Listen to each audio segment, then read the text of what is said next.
صلو علی الحبیب صلی اللہ تعالی علی محمد۔ مجھے اپنی اور ساری دنیا کے لوگوں کی اصلاح کی کوشش کرنی ہے انشاءاللہ عز و جل۔ ان اللہ وملائکتہ یصلون علی النبی یا ایہا الذین آمنوا صلوا علیہ وسلموا تسلیما۔ الصلاة والسلام علیک یا سیدی یا رسول اللہ وعلی آلک واصحابک یا حبیب اللہ۔ سارے حضرات درود شریف پڑھیے۔ الصلاة والسلام علیک یا نبی اللہ وعلی آلک واصحابک یا سیدی یا نور اللہ۔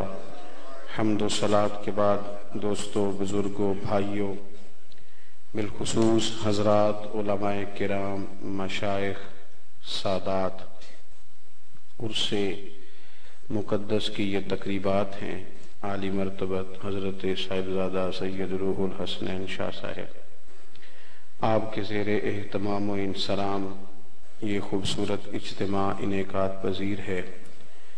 اس سٹیج پر سلالہ دودمان گیلانیہ حضرت صاحبزادہ سید عثمان شاہ صاحب قبلہ بھی جلوہ فراز ہیں۔ دوستو، آپ نے ماشاءاللہ ابھی ایک بڑا خوبصورت اور پرذوق بیان بھی سنا ہے۔ میں بھی اپنے وقت میں کچھ معروضات عرض کروں گا، پھر یہ سلسلہ انشاءاللہ آگے بھی چلتا رہے گا۔ کوئی بھی شخص جو بات کرتا ہے نا، وہ کوئی بھی ہو، جب وہ دینی اجتماع میں کوئی بات کرتا ہے تو وہ ہمارے نفع کی بات ہی کرتا ہے۔ جب کوئی نعت خواں اسٹیج پر آ کے نبی کریم علیہ السلام کی تعریف کرتا ہے تو وہ ہمارے ذوق کے جلا کا سماع ہوتا ہے۔ ہم ویسے بھی نظریات کے قائل ہیں، شخصیات کے نہیں۔ کوشش کریں کوئی شخص بھی ہو، تھوڑی توجہ رہے، انہماک رہے، ذوق رہے۔ موبائل اللہ تعالیٰ نے ہمیں دیے ہیں استعمال کرنے کے لیے، پر ہم نے موبائل کے ہاتھوں نہیں استعمال ہونا کہ ہمیں موبائل استعمال کرنا شروع کر دے اور وہ جدھر موبائل چلائے ہم بھی ادھر چلنا شروع ہو جائیں۔ اس کو بھی ایک لیمٹ میں رکھنا ہے، اس کے ساتھ الجھ نہیں جانا۔ اللہ توفیق عطا فرمائے۔ اللہ تعالیٰ نے قرآن مجید کے اندر نبی پاک صلی اللہ تعالیٰ علیہ وسلم کی عظمتیں بیان کرتے ہوئے ارشاد فرمایا ہے کہ ہم نے نہ اپنے محبوب علیہ السلام کو داعیے اللہ بنا کے بھیجا ہے۔ فرمایا وَدَاعِيًا إِلَى اللَّهِ بِإِذْنِهِ، اے محبوب ہم نے آپ کو نہ اللہ کی جانب دعوت دینے والا بنا کے بھیجا ہے، بِإِذْنِهِ اللہ کے حکم کے ساتھ، وَسِرَاجًا مُنِيرًا اور آپ کو چمکتا ہوا آفتاب بنا کے بھیجا ہے۔ نبی پاک صلی اللہ تعالیٰ علیہ وسلم نے نہ لوگوں کو اللہ کی جانب دعوت دی۔ نبی پاک علیہ السلام کا جو انقلاب ہے نا، وہ نظریاتی اور فکری انقلاب ہے۔ ذہن سازی کرنا کسی کی، اس شخص کی ذہنی سطح اس طرح کی بنا دینا کہ وہ خالصتاً اپنے آپ کو اپنے اللہ اور اس کے رسول کے حوالے کر دے۔ یہ جتنے ہمارے صوفیات ہیں نا، بزرگان دین تھے جن کے ہم عرس مناتے ہیں، یہ ہمیں نظریاتی بناتے تھے۔ جو فکری کمزوریاں ہماری طبیعتوں میں پیدا ہوتی تھیں، ان کمزوریوں کو یہ دور کرتے تھے اور ہمیں صاف ستھرے نظریات صرف تقریر کے طور پر ہی نہیں، اپنے عمل کے ساتھ بھی ہمیں تبلیغ کرتے تھے اور ہمیں یہ فکری بناتے تھے، نظریاتی۔ ایک نظریہ یہ ہے دنیا کے اندر پایا جاتا کہ جناب کھا لو، پی لو، موج کر لو، تھوڑی سی زندگی ہے اور مر جانا ہے، پتہ نہیں کیا ہوگا، جلدی سے جو تمہارے پاس ہے نا اس کو استعمال کرو، اچھے اچھے کھانے کھاؤ، اچھی اچھی گاڑیوں میں بیٹھو، اچھے اچھے بنگلوں میں وقت۔ یہ بھی ایک نظریہ ہے۔ ایک نظریہ یہ ہے اور اس پر بہت سارے لوگ ہیں۔ پہلے اتنی گاڑیاں نہیں روڈ پہ ہوتی تھیں، اب یہ نظریہ فروغ پایا ہے تو گاڑیاں ہی گاڑیاں ہو گئی۔ اور اس نظریے کی تیزی کا یہ عالم ہے کہ پرانی گاڑیاں کم ہیں۔ ایک تو ہے نا ضرورت کے لیے گاڑی ہو، وہ تو منع نہیں ہے، لیکن آپ دیکھیں گے کہ پرانی چیزیں کم ہیں، نہیں زیادہ ہیں. کیوں؟ اس لیے کہ وہ نظریہ ہے نا کھاؤ پیو موج کرو. آپ یہ دیکھیں کہ پرانا موبائل آپ کو مل جائے گا، جو نیا آتا ہے وہ شارٹ ہو جاتا ہے. چاہیے تو یہ نا کہ غربت ہے جی، پریشانی ہے ملک کے اندر، آزمائش ہے، لیکن نیا کیوں شارٹ ہو جاتا ہے؟ کہ شوق ہے، کھاؤ پیو موج کرو، نئی سے نئی چیز. زرعی زمینیں تیزی سے ختم ہو رہی ہیں، سوسائٹیاں بن رہی ہیں، اس لیے کہ بنگلوں میں رہنے کا شوق ہے، بڑی بڑی کوٹھیاں بنانے کا شوق ہے، مزاج بن گیا. یہ ایک نظریہ ہے. ایک نظریہ کیا ہے؟ ایک نظریہ وہ ہے جو رسول کریم نے عطا فرمایا، اور وہی نظریہ پھر ہمارے بزرگان دین نے، صوفیاء نے عملاً ہمارے سامنے رکھا. وہ نظریہ کیا ہے؟ وہ نظریہ یہ ہے کہ تم دنیا میں مسافر بن کے آئے ہو، تم نے یہاں وقت مسافروں کی طرح گزارنا ہے. کن فی الدنیا کانک غریب او عابر سبیل او کما قال صلی اللہ تعالی علیہ وسلم. مسافر اور راہگیر کی طرح تم نے وقت گزارنا ہے. تم نے بڑی بڑی بلڈنگیں، بڑی بڑی عمارتیں جائز پیسوں کی ہوں تو جائز ہیں، حرام نہیں، لیکن حضور کی پسند کیا ہے؟ پسند کیا ہے؟ ایک ہوتا ہے کسی چیز کا جائز ہونا، اور ایک ہوتا ہے اللہ رسول کی پسند ہونا. اس طرح طلاق دینا جائز تو ہے پر اللہ رسول کو پسند نہیں. ہر جائز کام بھی پسندیدہ نہیں ہوتا. بڑی بڑی بلڈنگیں جائز ہیں، آپ کے پاس جائز پیسے ہیں، بنائیں، لیکن پسند کیا ہے؟ کہ ایک صحابی نے بہت اونچا مکان بنا لیا، نبی کریم علیہ السلام گزرے، فرمایا کس کا گھر ہے؟ فلاں بن فلاں کا. حضور ناراض ہو گئے، چہرے پر ناراضگی آئی. لوگوں نے اس کو کہا آج حضور آئے تھے، تیرا مکان پسند نہیں آیا. وہ چاہتے تو جا کے پوچھتے، اگر مگر کرتے، کوئی بات کرتے، حضور کیا دین میں اس کی پابندی ہے، کیا اس کی حرمت ہے، کیا نہیں بنانا چاہیے. انہیں پتہ چلا نا حضور کو پسند نہیں.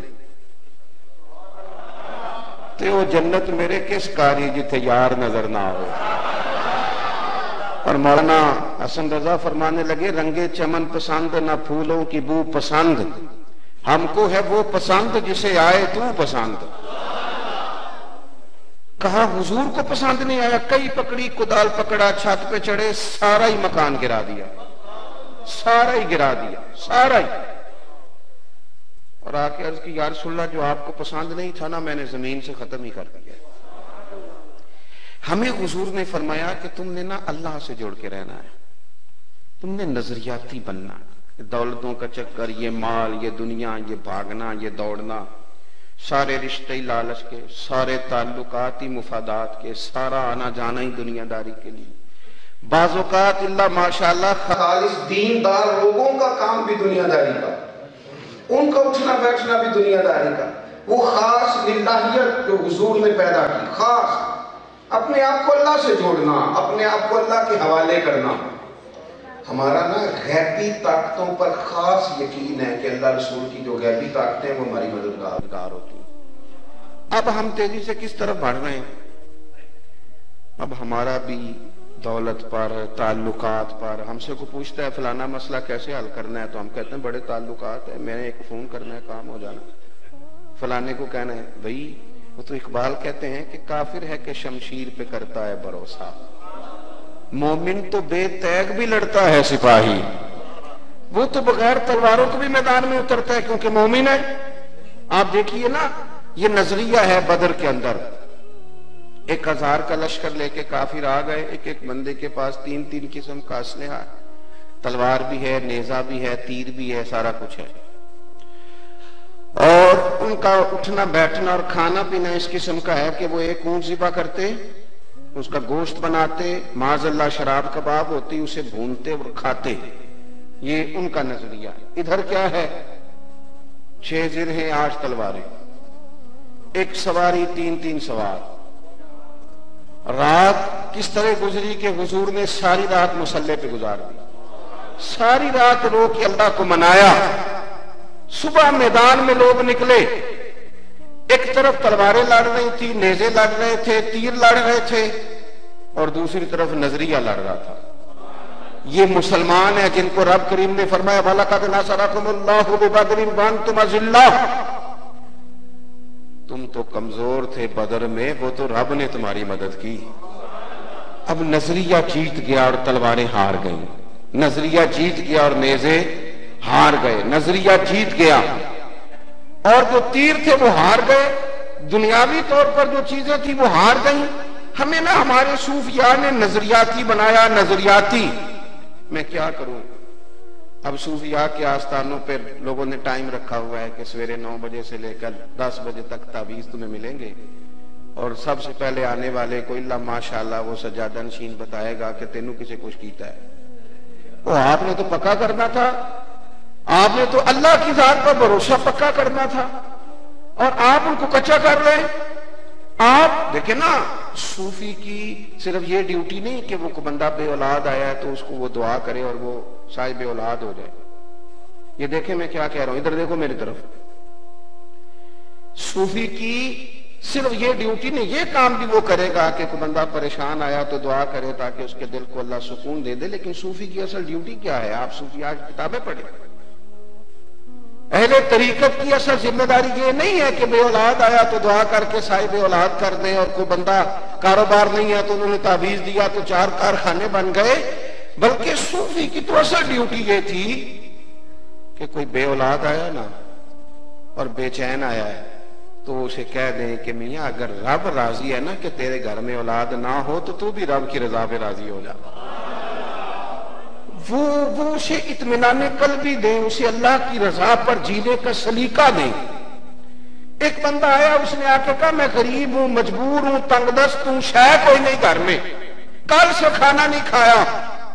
تو صوفی اسے یہ نہیں کہتا کہ یہ تعویذ لے جا اور دیکھ کیسے ذرا کاروبار چلتا ہے، بلکہ درویش تو اسے کہتا تجھے مبارک ہو، اگر تو ایک دن روٹی کھا کے ایک دن فاقہ کرتا ہے پھر تو مدینے والے محبوب کے طریقے پہ آ گیا تو پھر تو وہ اقبال کہتے ہیں وہی ہے تیرے زمانے کا امام برحق جو تجھے حاضر و موجود سے بیزار کرے اور موت کی شکل میں دکھلا کے تجھے جلوہ یار، وہ زندگی تیرے لیے اور بھی دشوار کرے، تیرا تو مرنے کو جی چاہے کہ انعام آگے ملے۔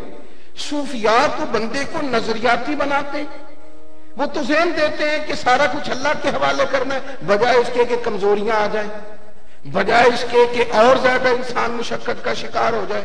صوفیاء تو شہاب الدین غوری تو سوئے ہوئے تھے آرام سے، شہاب الدین غوری کو جانتے ہو؟ چلو نہ ہی کر دو تاکہ میں تعارف کرا دوں، جانتے ہیں؟ دربار شریف دیکھا ان کا؟ انہوں نے کچھ سجادہ نشین ہی نہیں کورس ہوتا تو تسی بھی تک لیندے۔ یہ سوابا جاؤ نا، سوابا تو 3 کلومیٹر اندر جانا، وہاں حضرت شہاب الدین غوری کی قبر ہے، یاد رہ جائے گی بات۔ سوابا کا پتہ ہے؟ ایسے ایسے تو کرو، یا ایسے ایسے کرو، یہ پنڈی سے تھوڑا پیچھے نا سوابا آتا ہے۔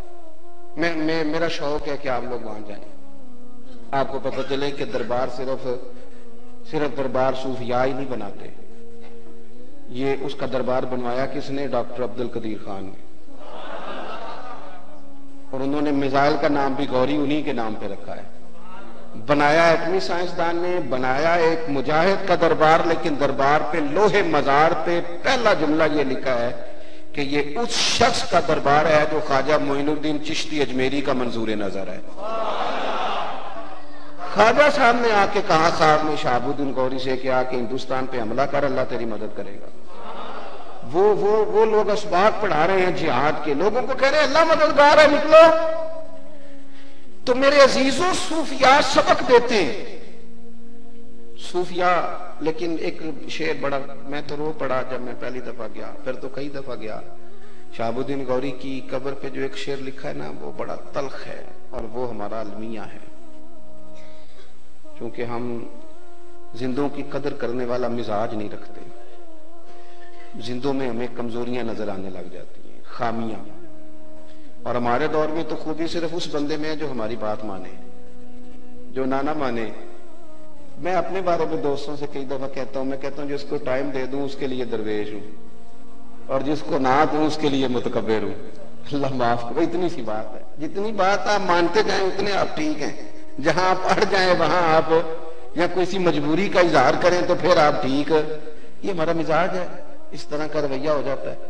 شہاب الدین غوری کی قبر پہ کیا لکھا ہے؟ اللہ اکبر. ان کے لوح مزار پہ لکھا ہے اپنے بھی جس کو بھول گئے تھوڑی دیر میں.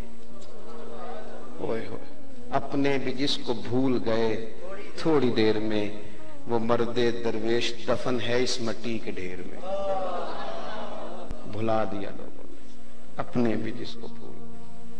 جہاں اب کوئی بلبل نہیں آتی گانا گائے, کوئی وہاں اب پروانہ نہیں آتا جو جہاں آ کے جلے, کوئی نہیں آتا. اپنے بھی جس کو بھول گئے تھوڑی دیر.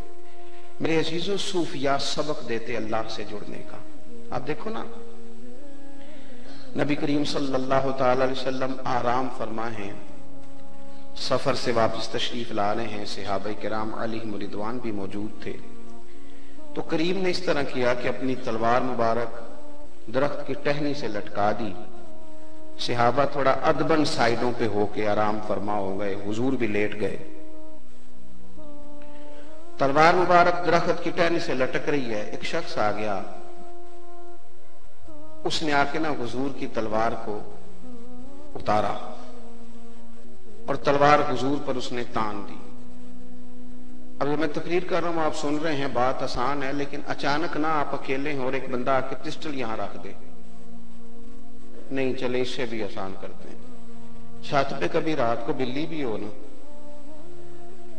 اور صرف کمرے میں کوئی بچہ کوئی اٹھا کے کہہ دینا پتہ نہیں چھت پہ کیڑا ہے, تو پھر وہ بلڈ پریشر کبھی اوپر جاتا ہے کبھی نیچے آتا ہے. کئی دفعہ نمبر بندہ ملانا چاہتا ہے پر نمبر بھول جاتے ہیں, سمجھ نہیں آتی کہ مطلب کون سا ڈائل کرنا ہے, کس کو کس وقت ملانا ہے. یہ ایک چیز ہے نا جی, چور آ گیا خوف طاری ہوتا ہے, بندوق اور پسٹل, اور یہ میرا مطلب ہے ایک خوف رکھتی ہیں چیزیں. اب آپ بات کو سمجھیں کہ نظریہ ہوتا ہے. ایک بندے کو ڈاکٹر صاحب نے کہہ دیا کہ جناب تو نا 15 دن مہینے کا مہمان ہے, میری رپورٹیں کہتی ہیں تو مر جائے گا. ایک غیر نظریاتی بندہ ہے, وہ بات سن کے مر جاتا ہے, اور ایک نظریے والا ہے, وہ کہتا ہے ڈاکٹر صاحب آپ جو کہہ رہے ہیں اپنے علم کے مطابق کہہ رہے ہیں, ہونا تو وہ ہے جو میرا رب چاہے گا. تو یہ تو بڑے سال بھی زندہ رہ سکتا ہے, نکالنے کا وقت, کیونکہ نظریے جیا کرتے. تلوار اس نے حضور پہ تان لی, محبوب کریم علیہ السلام نے مقدس آنکھیں کھولی. میں نے کہا کہ اچانک ہم پر کوئی پسٹل رکھ دینا. وہ میرے ساتھ کئی دفعہ یہ بھی ہوتا ہے کہ بہت رات کو کبھی سفر پہ, اب تو خیر میپ کی آسانی ہو گئی, کچھ سال پہلے نا کبھی دیر سے کہیں رات کو پہنچتے تھے نا, تو کسی سے ڈریس پوچھنے کو آواز لگاتے تھے تو بندہ بھاگ جاتا تھا, بھئی یہ اندھیرے میں ڈریس پوچھ رہے ہیں پتہ نہیں کیا معاملہ ہے. لوگ دوڑ جاتے تھے, کہتے تھے یہ پتہ نہیں کون لوگ ہیں گاڑی پہ, اور میرا مطلب ہے کھڑا کرنا ہے. خوف اختیاری ہوتا تھا, اور ماحول بھی اس طرح کا ہے. تلوار اس نے حضور پہ تانی. آپ توجہ کریں گے, محبوب کریم علیہ السلام نے آنکھیں کھولی. اس کے لفظ کتنے سخت ہیں, کہتا ہے حضور آپ کو مجھ سے کون بچائے گا, قریب سے ابھی بھی کوئی نہیں, اور آپ کے پاس اسلحہ بھی کوئی نہیں, آپ لیٹے ہوئے. اب ایک سیکنڈ میں اگر تلوار چلے تو معاذ اللہ کچھ کا کچھ ہو سکتا ہے, کون بچائے گا. یہ نظریہ ہے. محبوب نہ لیٹے ہیں, کوئی بے چینی کا اظہار نہیں کیا, بلکہ حضور مسکرائے. یہ کمال, یہ نظریاتی ہوں تو پھر آپ مسکراتے ہیں, پھر دشمن تڑی لگائے تو آپ ہنستے ہیں. آپ فرماتے ہیں تو میرا کیا کر سکتا ہے, میں کل وارث ہوں, میں تو اللہ رسول والا ہوں. حضور مسکرائے, کون بچائے گا. تو مسکرا کے دھیمے لہجے میں, کوئی جذباتی نہیں, دھیمے لہجے میں حضور نے فرمایا کیا کہا, کون بچائے گا. فرمایا مجھے میرا اللہ بچائے گا. اب اس لفظ میں طاقت ہے. وہ درویش نے کہا تھا کہ جو بندہ تم سے کہے نا کہ میں نے اپنا معاملہ اللہ کے سپرد کر دیا, اسے ڈرا کرو. اس نے سب سے بڑی کورٹ میں مقدمہ درج کر دیا. اور یہ جو لفظ اللہ ہے نا, اس میں تاثیر ہی بڑی ہے. ابو علی سینا بہت بڑے سائنسدان تھے. حضرت ابو الحسن خرقانی کی محفل میں آ کے بیٹھ گئے تو شیخ اپنے مریدوں کو اللہ اللہ بتا رہے تھے, اللہ اللہ سکھائی جا رہی تھی. میں کچھ عرصہ پہلے ایک بزرگ کی تقریر سن رہا تھا, تو وہ کہہ رہے تھے اب اللہ اللہ سے نکل کے نا خانقاہوں سے تو جہاد کرنا چاہیے. تو میں نے ان سے کہا بزرگوں پہلے وہ خانقاہ تو بتائیں جہاں اللہ اللہ ہو رہی ہے. اب تو سیاست ہی ہو رہی ہے, اللہ ماشاءاللہ جہاں بھی ہو رہی ہے. ہو سکتا ہے کچھ جگہ ہوں, ورنہ وہ مریدوں کے بیچ بیٹھ کے ذکر کرانا, مراقبہ کرانا, وظائف بتانا, ان کے اسباق بدلنا, وہ کہاں رہ گیا معاملہ. خانقاہوں میں مجاور رہ گئے یا گورکن. حضرت ابو الحسن مریدوں کو اللہ اللہ بتا رہے تھے تو ابو علی سینا بھی بیٹھا تھا، تو شیخ نے فرمایا بھی اللہ اللہ کرو گے تو دل نرم ہو جائے گا. تو وہ سائنسدان تھا نا، عقل مند تھا، تو کہنے لگا دیکھو مولوی جو مرضی بتا دیتے ہیں لوگوں، ذات خدا میں تو تاثیر ہوئی، اب نام خدا میں معاذ اللہ کیا تاثیر ہے؟ ایک ہے اللہ کی ذات. آپ کی سمجھ میں بات آ رہی ہے میری؟ وہ اپنی عقل کے زور پر اعتراض قائم کرتا ہے، معاذ اللہ کہتا ہے ایک ہے ذات خدا، اللہ تو سارا کچھ کر سکتا ہے، اور ایک ہے یہاں لفظ اللہ لکھ دیا جائے، یہ تو لفظ اللہ ہے نا، یہ تو اسم اللہ ہے، ذات اللہ تو نہیں. تو وہ کہنے لگا ذات خدا میں تو تاثیر ہوئی تو یہ نام خدا میں. میری بات کی سمجھ آ رہی؟ پھر غور کریں. اس نے اعتراض قائم کیا، کہنے لگا مولوی کہہ رہا اللہ اللہ کے لفظ سے دل نرم ہوگا، کہنا چاہیے اللہ چاہے گا تو تمہارا دل نرم ہوگا، لفظ خدا. جب اس نے یہ بات کہی نا، توجہ ہے میری بات پر، تو حضرت بھی بڑے علم و حکمت والے تھے، فوراً فرمانے لگے، کہنے لگے ابو علی سینا تو بھی گدھا ہی ہے. اب اتنے بڑے سائنسدان کو اتنے لوگوں کے بیچ گدھا کہہ دیا، اس کا تو رنگ بدل گیا، آنکھیں سرخ ہو گئیں، ہاتھ کانپنے لگے، مجھے کہہ دیا گدھا. جب چند منٹوں میں اس کی کیفیت بدل گئی تو حضرت مسکرائے، فرمانے لگے ابو علی سینا گدھے کے نام میں اتنی تاثیر ہے، تیرا رنگ بدل گیا، بتا اللہ کے نام میں کتنی تاثیر ہے.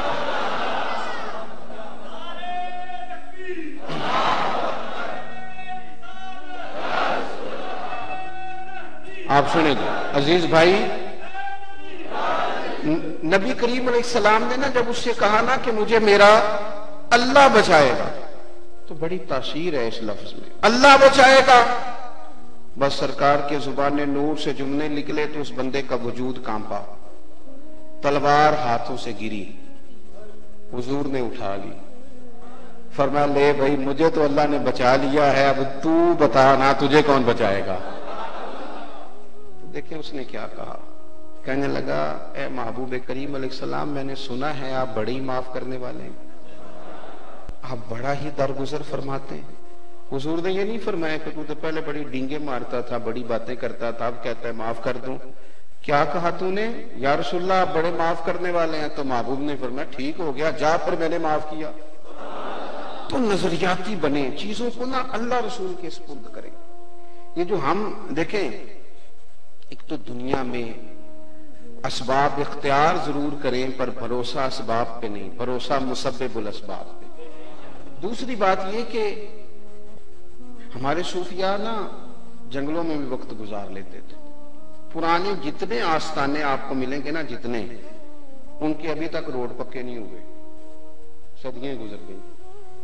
کیسے گئے وہاں لوگ؟ سوشل میڈیا پہ دیکھ کے گئے بزرگوں کو.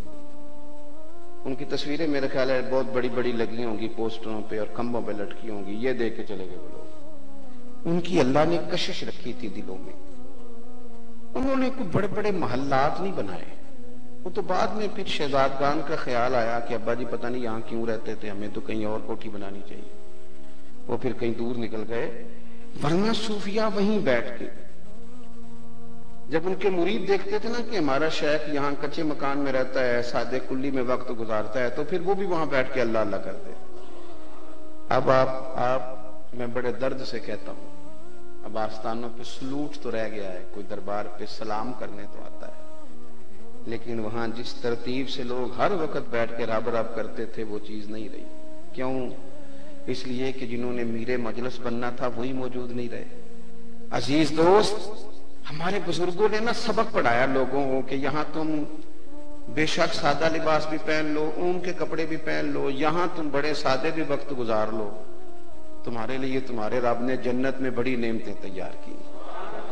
چونکہ پتا تھا کہ آگے بڑا کچھ ہے، نظریہ تھا، تو پھر یہاں لمبے چوڑے مکان بنانا چکروں میں. دیکھیں نا حضرت عمر فاروق 24 لاکھ مربع میل پہ بندہ کرے نا حکومت، تو کوئی نہ کوئی پلاٹ اس کا اپنا بھی نکل ہی آتا ہے.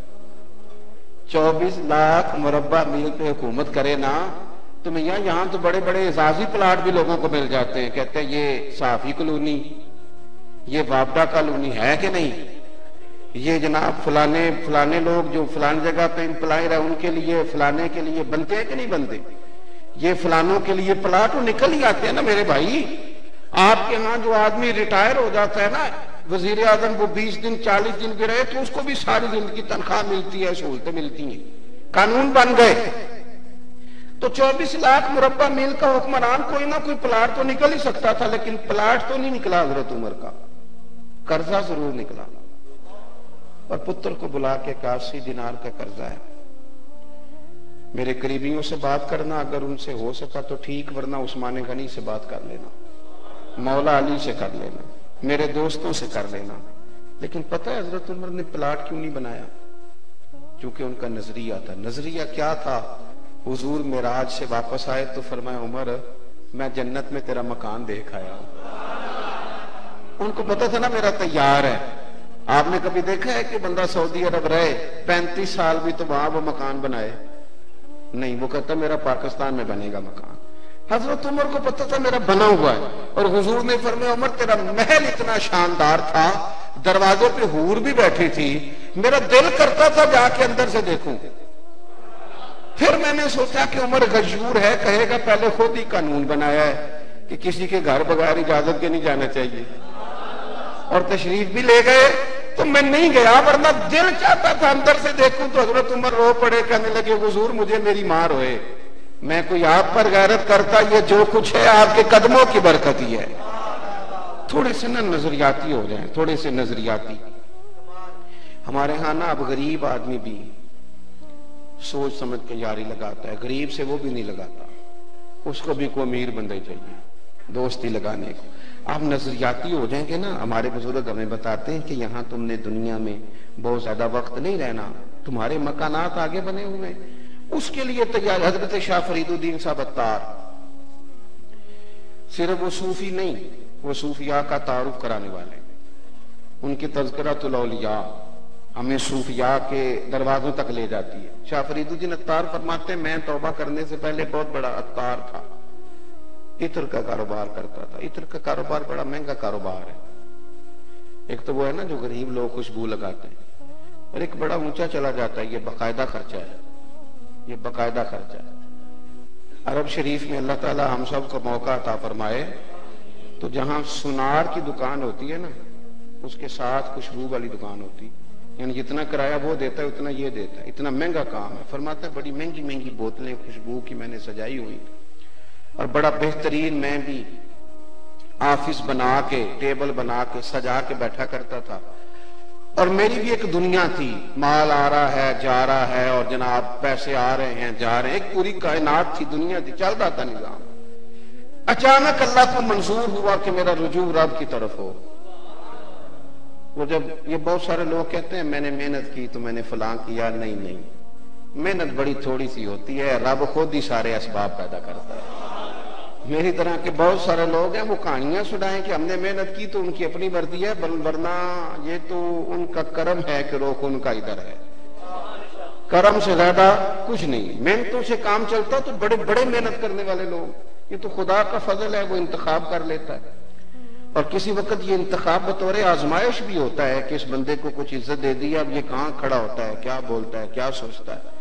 دوستو حضرت شاہ فرید الدین فرماتے ہیں اللہ کا ارادہ کرم ہوا کہ میرا رجوع رب کی طرف ہو، تو ایک بزرگ آ گئے سودا خریدنے، سودا لینے کے لیے بازار گئے ہم، اور ہاتھ اس کے بکے جس کے خریدار گئے ہم۔ وہ سودا لینے کے لیے آ گئے، انہوں نے نا 2 4 5 بوتلیں دیکھی خوشبو کی، تو میں ایک اچھا سیل مین تھا، بزنس مین تھا، میں نے کہا بابا جی کو خاص چیز چاہیے، میں نے کہا بابا کو خاص چیز چاہیے، تو بابا جی کہنے لگے نہیں، تو کہا بیٹے بابا جی کیا دیکھ رہے ہیں، میرے پاس اور بھی سامان ہے دکھاتا ہوں، آپ بتائیں۔ تو بزرگ فرمانے لگے پتر میں تو یہ دیکھ رہا ہوں کہ تیری جان بڑی مشکل سے نکلے گی۔ میں نے کہا جی اس کی کیا وجہ ہے جی؟ کہنے لگے پتر تو نے مال ہی بڑا جمع کیا ہوا ہے، مرنے لگے گا کبھی یہ والی شیشی یاد آئے گی، کبھی یہ والی یاد آئے گی، کبھی وہ والی، سادہ نہ کر لیں، کبھی لاہور والا پلاٹ، کبھی اسلام آباد والا، کبھی کراچی والا، کبھی کوئی، کبھی وہ حبیب بینک والا اکاؤنٹ یاد آئے گا، کبھی یو بی اے۔ تو کیسے مرے گا اتنا کچھ چھوڑ کے؟ جتنی بندہ محنت کرے، اتنی سہولیات جمع کرے ڈرائنگ روم میں، پھر مر جائے۔ اسی لیے تو میرے بھائی لوگوں کا مسجد میں دل نہیں لگتا، انہوں نے اپنے حجرے میں اتنا کچھ جمع کر لیا گھر کے اندر کہ وہ کیسے چھوڑ کے جائیں۔ وہ تو بھاگتے ہیں دوبارہ دوڑتے ہیں گھروں کے اندر. فرماتے ہیں تو نہیں مرے گا, بڑا مشکل ہو جائے گا, یہ اتنی چیزیں چھوڑ کے کیسے مرے گا؟ تو کہتے ہیں میں دنیا دار تھا, مجھے غصہ آیا, میں نے کہا بابا میری جان مشکل سے نکلے گی تو تیری کیسے نکلے گی؟ تو کہنے لگے پتر ادھر آ دکھاؤں. میں قریب گیا, بابا جی فرش پہ لیٹے, کلمہ پڑا, روح پرواز کر گئی. عرش فرشتے بانگا ملیاں, مکے پہ گیا شور, بلے شاہ آسان نہیں مرنا, تے گور پہ آ کوئی اور, تے نالے بارش شاہ وہ کدو مر دے جنہ کیتیاں نیک کمائیاں نے, وہ کدو مر دے. کہنے لگے اس طرح مر جائیں گے. دیکھیں نا, غریب 500 سال پہلے امیروں سے جنت میں چلے جائیں گے. 500 سال, جہاں 1000 سال کا دن ہے وہاں 500 سال پہلے. حضرت بلال جیسے لوگ اللہ اکبر یہ قیادت کریں گے اور سب سے آگے آگے جنت میں. اور بھائیوں نظریاتی بنے, ہمارے بزرگوں نے ہمیں اللہ سے جوڑا ہے, جڑ جائیں رب رسول سے. یہ نہ اتنا زیادہ الجھاؤ دنیا داری کی سیاستیں, چکر, کہانیاں, سٹوریاں, آنے جانے, معاملات, اتنا نہیں. جتنا دنیا کو منانے کے لیے نکلتے ہو نا, اتنا 20 منٹ کبھی مصلے پہ بیٹھو نا, تو رب تو راضی ہو جائے تو لوگوں کے دلوں میں محبت پیدا کر دیا کرتا ہے. اللہ راضی ہو جائے. اپنی طبیعت نظریاتی بنائیں, سوچیں نظریاتی, ذہن بنائیں کہ جو میرے نصیب کا ہے وہ کہیں اور نہیں جائے گا, وہ میرے گھر آئے گا, کچھ چھین کے لے جا سکتا. ذہن بنائیں کہ ہم نے سارا کچھ یہی نہیں کرنا, ہمارے لیے ہمارے رب نے جنت میں بڑے بڑے مکانات تیار کیے, بڑے بڑے. اور حضور نے پتہ کیا فرمایا, پنجابی چاقیدہ ہے, تو کدی سوچیا بھی نہیں ہوگے گا, کہتے ہیں نا تو سوچیا بھی. حضور کیا فرماتے ہیں, بخاری مسلم ہے, فرمایا رب نے تمہارے لیے جنت میں وہ نعمتیں تیار کی نہ کسی آنکھ نے دیکھی, نہ کسی کان نے سنی, نہ تمہارے دل پر کبھی خیال ہی گزرا ہوگا. رب وہ شانیں تمہیں جنت میں عطا کرے گا, من چاہی مرادیں. آخری بات سنیں,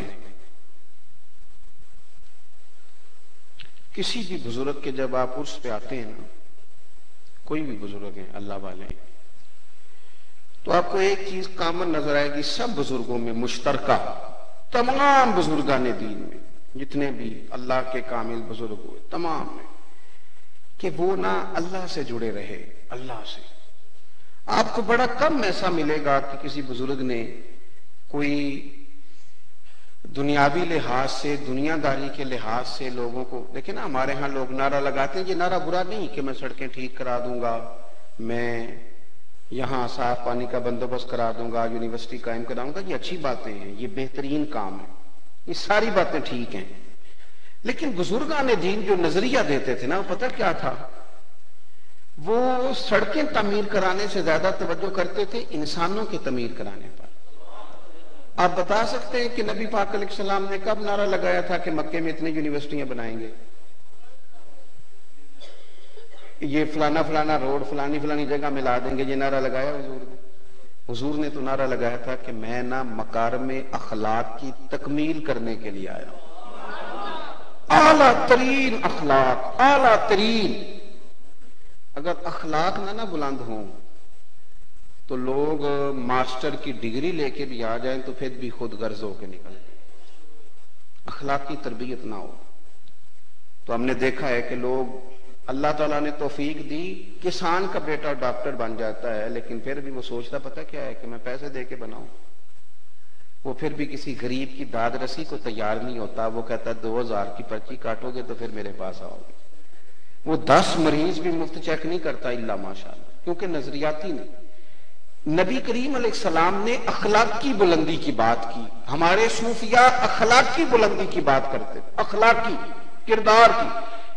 میں نے بات ختم کرنی ہے. ان کا نا ایک ذوق تھا, وہ رب کے بندے سمجھ کے لوگوں سے پیار کرتے, اور ان کا بڑا دل کرتا کہ یہ بندہ اللہ والا. حضرت باعزید بستامی کسی کافر کو دیکھتے نا, نوجوان کو, تو رو پڑتے. لوگ کہتے حضور کیوں روئے؟ فرمایا میرا دل کرتا ہے یہ کلمہ پڑھ جائے. کہتے یا اللہ اسے توفیق دے دے, اتنا سونا بنا کے دوزخ میں ڈالے, اسے توفیق دے دے یہ مسلمان ہو جائے. لوگوں کی اخلاقی, تاکہ وہ لوگ نہ بچ جائیں جہنم سے. نبی پاک صلی اللہ علیہ وسلم نے فرمایا میری اور تمہاری مثال اس طرح ہے جس طرح ایک شخص نے آگ جلائی تھی تو پتنگے اس میں گرتے تھے، تو وہ ان کو روکتا تھا کہ نہ جاؤ گر جاؤ گے، فرمایا میں بھی تمہیں روکتا ہوں کہ یہ کام نہ کرو، جہنم میں چلے جاؤ گے۔ اخلاقی بلندی ہمارے صوفیاء کا مین کام تھا، وہ لوگوں کی کردار بلند کرنا چاہتے تھے۔ ان کی صوفیاء، جب آپ لفظ بولتے ہیں نا صوفیاء، تو معنی ہوتا ہے میٹھا بولنے والے، معاف کرنے والے، پیار کرنے والے۔ درویش بیٹھے تھے تو خانقاہ میں ایک صاحب آ گئے، انہوں نے آ کے روٹی مانگی، تو جو لنگر پہ موجود لوگ تھے، ہم اپنی زبان میں لانگری کہتے ہیں، انہوں نے کہا حضرت یہ نماز پڑھنے آتا نہیں، اسی علاقے کا ہے، روٹی کھانے آ جاتا ہے، نماز پڑھنے آتا کوئی نہیں۔ حالانکہ نماز کی کتنا ضروری کام ہے نماز، لیکن رب کے بندے نے جو جواب دیا وہ بڑا سمجھنے والا ہے۔ وہ کہنے لگے چلو دے دو روٹی، اگر اللہ بے نمازی کو دے دیتا ہے تو تمہیں کیا مسئلہ ہے؟ اگر رب بے نمازی کو روٹی دیتا ہے تو چلو تم بھی۔ اور بزرگوں کی زبان سے یہ لفظ نکلے تو روٹی کھانے اور مانگنے والا رو پڑا، کہنے لگا حضور معاف کر دے، آج کے بعد روٹی کھانے نہیں آؤں گا، میں خانقاہ پہ نماز پڑھنے بھی آیا کروں گا۔ آپ کی اخلاقی بلندیاں جب عروج پہ ہوں گی تو پھر نا ہمیں پیروں کی کرامت نہیں سنانی پڑے گی، پیروں کی کرامت نہیں سنانی پڑے گی گھر جا کے۔ اگر آپ کا رویہ ٹھیک ہوگا نا بیوی کے ساتھ، بچوں کے ساتھ، بھائیوں کے ساتھ، تو انشاءاللہ تعالیٰ آپ کے پڑوسی کی اماں بھی کہے گی پتر انہوں بھی اوتھے لے جائے، انہوں بھی مرید کرا لیا۔ لیکن اگر آپ گھر جا کے بیوی کو گالی دیں، معاذ اللہ بری بات کریں، تو وہ فوراً کہے گی اے دسے تینوں پیرا، اے سبق پڑھنا ہے استاداں کو۔ تو آپ کا عمل ہی تبلیغ ہے، وہ آپ مثبت کرا لیں اپنے مشائخ کے حق میں یا منفی کرا لیں۔ اخلاقی بلندی ہی بنیادی کام ہے۔ اللہ کے حضور دعا ہے مالک اس آستانے کو آباد فرمائے۔